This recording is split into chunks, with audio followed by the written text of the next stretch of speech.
Hoje o quadro de entrevista traz o tema A ciência e a religião se encontram no Espiritismo. Acompanhe.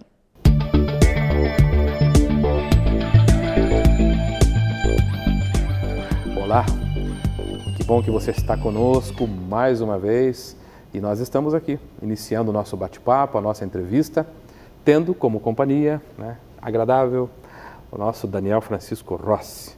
Daniel, seja bem-vindo mais uma vez ao nosso programa A Vida em Foco. Para você que não viu Daniel uma vez anterior, Daniel é professor universitário, e está habituado a transitar nesse ambiente acadêmico já faz alguns anos, não é, Daniel? Faz, 15 anos já se vão. 15, o Daniel, que começou na adolescência então, Daniel, na aula.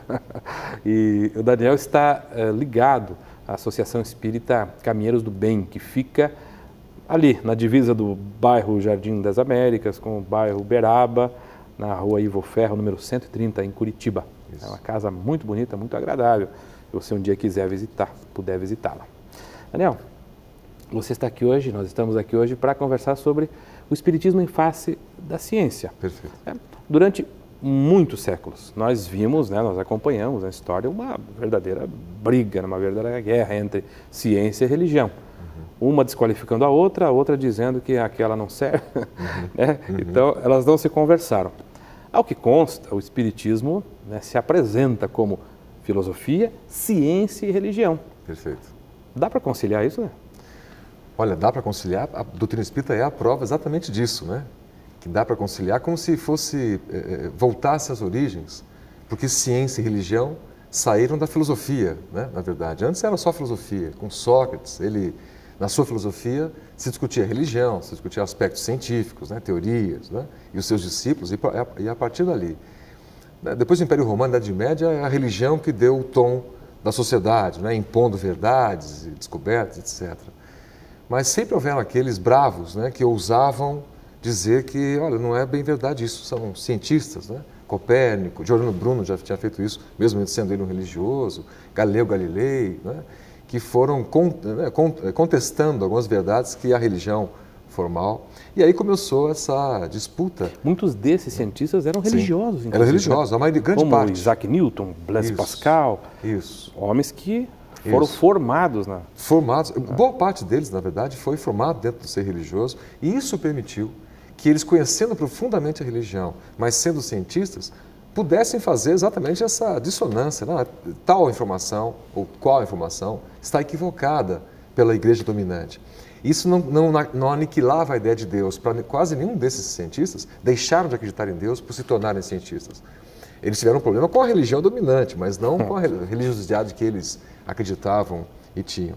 Eu me recordo assim que, estudando um pouquinho da história, principalmente da Revolução Francesa, quando o materialismo começava a se consolidar, dando as suas primeiras gargalhadas, mas acusavam Voltaire de ser um materialista, de ser um ateu. Ele dizia, não é bem assim, eu não acredito no Deus feito pelos homens, mas pelos homens, da religião dominante, mas eu acredito no Deus que fez os homens. Perfeito. Então, Perfeito. Bastava que alguém questionasse ou que apresentasse, por exemplo, Jesus como sendo um ser humano, para que esse indivíduo fosse perseguido. E até os dias de hoje a gente vê um pouco disso, Daniel? Assim, a ciência toma uma posição, às vezes até provocativa, em relação às religiões dominantes. Isso. E a religião já trata de desqualificar como sendo obra do mal. Isso, fato.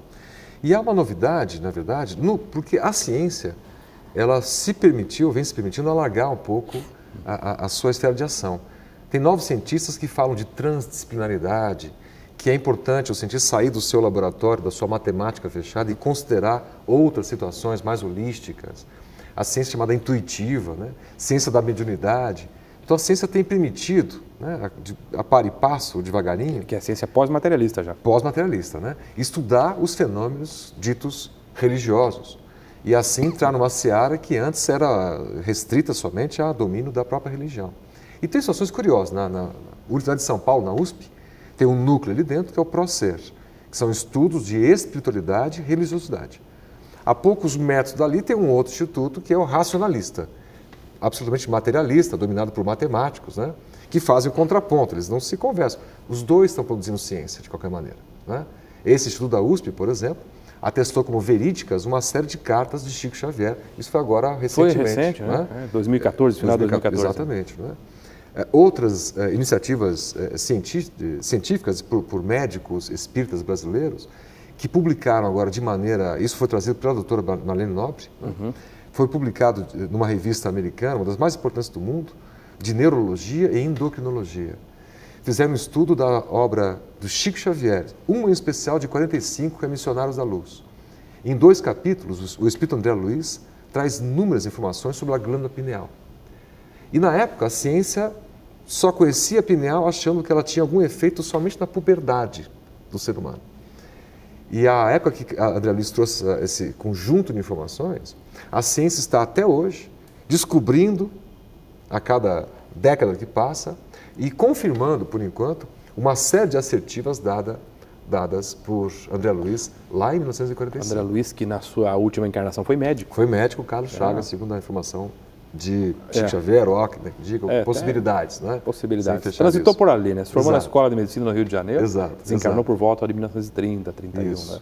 Então ele continua a sua pesquisa, trouxe pelo Chico Xavier, que tinha o 4º ano primário, né? Exato. Um semi-analfabeto. Exato. Informações que, segundo você, estão sendo confirmadas pesquisa após pesquisa. A primeira delas foi 13 anos depois da publicação do livro por um cientista. Não fale disso ainda, espere o intervalo. Certo. Né? Depois do intervalo, a gente vai trazer algumas dessas informações que estão sendo confirmadas. Perfeito. Que tal fazer isso? Perfeito. Vamos lá. Então a gente faz o nosso intervalo e já volta. Fique conosco.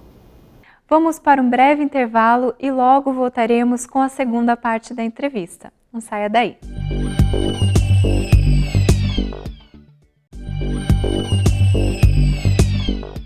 Você está assistindo A Vida em Foco. Retornamos com a segunda parte da entrevista com o tema: a ciência e a religião se encontram no Espiritismo. Estamos de volta. Eu estava ansioso, Daniel, porque você disse que a ciência acadêmica são pesquisas na área da neurologia, na área da medicina, está comprovando algumas informações que o Espírito André Luiz registrou. Essa obra extraordinária, essa série André Luiz é um negócio fenomenal, né? Ele que foi médico e continuou seu trabalho através do Chico Xavier, né? Que foi reconhecido, né, em várias pesquisas, né? Como pesquisas, não sei se é bem assim, ou pesquisa de opinião, como o maior brasileiro de todos os tempos. Perfeito. Que amor demais, né? Perfeito. Então, Daniel, agora você vai ter que provar aqui para nós. Quais são essas informações que foram demonstradas? Isso. Desse livro, em especial, do Missionários da Luz, que ele traz a glândula pineal, 13 anos depois, a Universidade de Yale descobre, em conjunto de pesquisadores, que a glândula pineal produz um hormônio chamado melatonina. Então, não era um órgão vestigial que funcionava só ali na puberdade e não tinha mais função nenhuma. Produzia um hormônio responsável que tinha ligação direta com nossas emoções, nosso estado de espírito, como nós podemos dizer, até fazendo uso da palavra espírito nesse sentido, né? Na direção do que André Luiz já tinha dito, que ela é responsável exatamente por isso, controlar as emoções. As nossas vibrações mais sutis, mais criativas, são gerenciadas por essa glândula da mente ou do espírito, né? Nosso elo de ligação entre o mundo espiritual, nós como espírito, e nós mesmos como dominantes desse corpo físico, né? Algumas décadas depois, e isso mais recentemente, as imagens de tomografias, por diversos médicos espalhados ao longo do mundo, e algumas pesquisas em específico, que fizeram com monges em meditação, registraram as imagens cerebrais, e com as mesmas pessoas, só que em estado normal, de vigília. Identificaram exatamente aonde, na localização dada por André Luiz, e não só nesse livro de 45, mas nos outros livros da série André Luiz, ele vai dando informações, inclusive dessa localização específica dentro do cérebro, onde é que estaria isso. E essas imagens mostram, ali onde é apontado para o André Luiz, os monges, quando estão em mente meditativa, acionam muito mais o lobo frontal, que é uma das 3 camadas do cérebro que André Luiz também deu como conhecimento num dos livros dessa série, né? E a terceira camada, portanto, o lobo frontal, responsável por essa intuição, esse contato. O livro é No Mundo Maior, se eu não me engano, onde ele trata especificamente das questões do cérebro. Isso. E é uma sequência de livros, né? Que começa em 45 com o Missionário da Luz e vai até o final dos anos 50 onde no mecanismo da mediunidade, outra obra de Emmanuel também ele entra especificamente nisso, mas isso é mais evidente, está mais claro nas obras de André Luiz. Né? O pensamento como energia eletromagnética, que foi uma assertiva dada por Emmanuel no livro Pensamento e Vida, e também confirmada por André Luiz em outras obras como Evolução em Dois Mundos. Mecanismo da mediunidade. Mecanismo da mediunidade. A ciência agora, nas últimas até décadas, então não se admitia, então, isso que você está dizendo? Não. Que o pensamento era uma não havia energia? Não havia nem aparelhagem para se medir o que era o pensamento, né? Quando essas obras foram publicadas, né? O suficientes para se ter uma leitura do cérebro. O pensamento é matéria? É isso? O pensamento é uma secreção do espírito, é nosso, é o espírito quem pensa, não é o cérebro. Mas afeta o outro, o nosso pensamento. Afeta o outro porque tem esse lado material. Embora seja quase imaterial, como o fluido, como diz Allan Kardec, é energia eletromagnética, ou seja, é alguma coisa. Supraluminal, ou seja, não é restrita à velocidade da luz, inclusive, né? Dizem esses pesquisadores. Diz Allan Kardec, dizia antes, André Luiz e Emmanuel dando essa ampliação no conceito de pensamento. Os cientistas, recentemente, Amit Goswami, matemático Roger Penrose, têm dito que a consciência é imaterial, está fora do cérebro, estão alinhados com esses pensamentos espíritas. Então, se eu pensar mal de você, é capaz de eu sentir exatamente a vibração das moléculas, dos átomos, agindo negativamente em mim e em você também, né? Quem produz pensamento negativo adoece, né? E o contrário se dá. Quem ama não adoece. Que, aliás, é o nome de um livro de um médico que não é espírita, é um pesquisador, Marco Aurélio, aqui brasileiro. Que já reconhece, então, Exatamente. essa força do pensamento. Coisa que, segundo você, até aí, 1945, 1950, era uma grande novidade. Uma grande novidade, não havia essa informação. Eu ouvi falar, não sei se é verdade, que as obras de André Luiz, as primeiras obras, foram deixadas na prateleira um bom tempo, porque elas foram tão impactantes nesse sentido, como são, me parece, agora pesquisas modernas feitas pelos mineiros, né? Pessoal ligado ao Haroldo Dutra Dias, né? Tentando mostrar que Emmanuel também trazia informações que se antecipavam, mais de natureza histórica. Isso. Que se antecipavam à própria ciência. Isso, perfeito. Tudo isso é para dizer que o Espiritismo, então, faz uma reconciliação com a ciência. Faz. As coisas cabem perfeitamente. Se abraçam a filosofia e as suas duas filhas, a ciência e a religião, quando se trata da doutrina espírita. E dessa nova ciência que vê o ser humano como mais do que o corpo, como um inconsciente, como um consciente imaterial, né? Há alguma coisa que sobrevive ao corpo, segundo os físicos quânticos mais modernos. Então, qual é a função da ciência no Espiritismo? Para que ela serve? Olha, contribui para o nosso processo de inteligência, de raciocínio, né? A inteligência, como está lá na assertiva, na questão 780 do Livro dos Espíritos, é a inteligência que engendra, que proporciona o desenvolvimento moral. Então faz parte do nosso desenvolvimento intelectual entender as causas, as situações, o nosso corpo, né? Entender que é o pensamento que é do espírito nosso, que produz essa soma de emoções que a gente pode ou sofrer ou nos beneficiarmos, depende do teor de pensamento que a gente alimenta, né? Esse é um conhecimento maravilhoso, que novos cientistas têm dito muito parecido com o doutor japonês médico Kazuo, dizendo que bons pensamentos curam, maus pensamentos adoecem. Emmanuel fala isso seguramente já há muitas décadas por Chico Xavier. Mais de 70 anos já, né? Exato. E qual é a função, então? Temos a ciência, né, indagando, buscando comprovação, sempre acompanhando o desenvolvimento da própria ciência acadêmica. Perfeito. Né? Embora haja uma ciência espírita, né, que transcende um pouco esse limite, né, da ciência acadêmica, mas e a função da religião qual é para nós?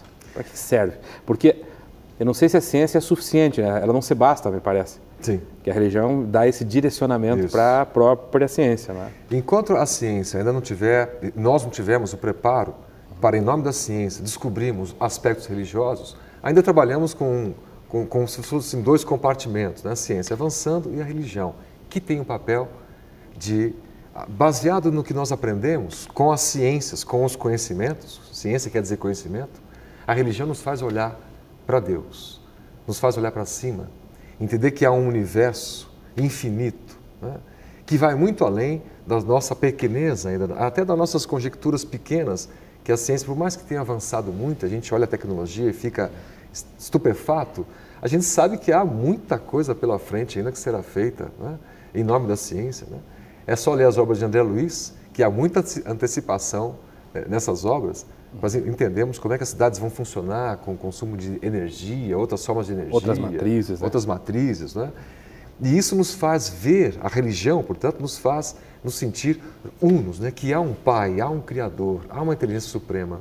E nós, cada um de nós, somos uma centelha divina. A religião nos faz isso, colocar os pés no chão, nos dá humildade, né? Que a ciência às vezes nos tira, né? Nos engrandece um pouco demais a conta. Acabou o nosso tempo. Muito obrigado novamente Obrigado pela a sua você. participação aqui conosco, pelo bate-papo agradável, né? Transitarmos aí em assuntos tão importantes. E a você que nos acompanhou também a nossa gratidão.